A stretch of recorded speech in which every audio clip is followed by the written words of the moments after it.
وفاقی آئینی عدالت کے سربراہ جسٹس امین الدین خان نے حلف اٹھا لیا۔ صدر مملکت آصف علی زرداری نے جسٹس امین الدین خان سے حلف لیا۔ وزیر اعظم شہباز شریف، فیلڈ مارشل، پاک فضائیہ اور بحریہ کے سربراہان کی بھی تقریب میں شرکت۔ جی ہاں بالکل، وفاقی آئینی عدالت کے سربراہ جسٹس امین الدین خان نے اپنے عہدے کا حلف اٹھا لیا ہے۔ صدر مملکت آصف علی زرداری نے جسٹس امین الدین سے حلف لیا۔ وزیر اعظم شہباز شریف، فیلڈ مارشل، پاک فضائیہ اور بحریہ کے سربراہان کی تقریب میں شرکت۔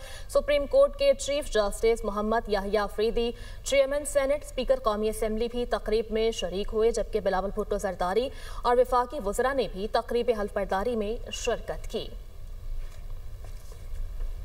وفاقی آئینی عدالت کے سربراہ جسٹس امین الدین خان نے حلف اٹھا لیا۔ صدر مملکت آصف علی زرداری نے جسٹس امین الدین خان سے حلف لیا۔ وزیر اعظم شہباز شریف، فیلڈ مارشل، پاک فضائیہ اور بحریہ کے سربراہان کی بھی تقریب میں شرکت۔ جی ہاں بالکل، وفاقی آئینی عدالت کے سربراہ جسٹس امین الدین خان نے اپنے عہدے کا حلف اٹھا لیا ہے۔ صدر مملکت آصف علی زرداری نے جسٹس امین الدین سے حلف لیا۔ وزیر اعظم شہباز شریف، فیلڈ مارشل، پاک فضائیہ اور بحریہ کے سربراہان کی تقریب میں شرکت۔ سپریم کورٹ کے چیف جسٹس محمد یحییٰ فریدی، چیئرمین سینٹ، اسپیکر قومی اسمبلی بھی تقریب میں شریک ہوئے، جبکہ بلاول بھٹو زرداری اور وفاقی وزراء نے بھی تقریب حلف برداری میں شرکت کی۔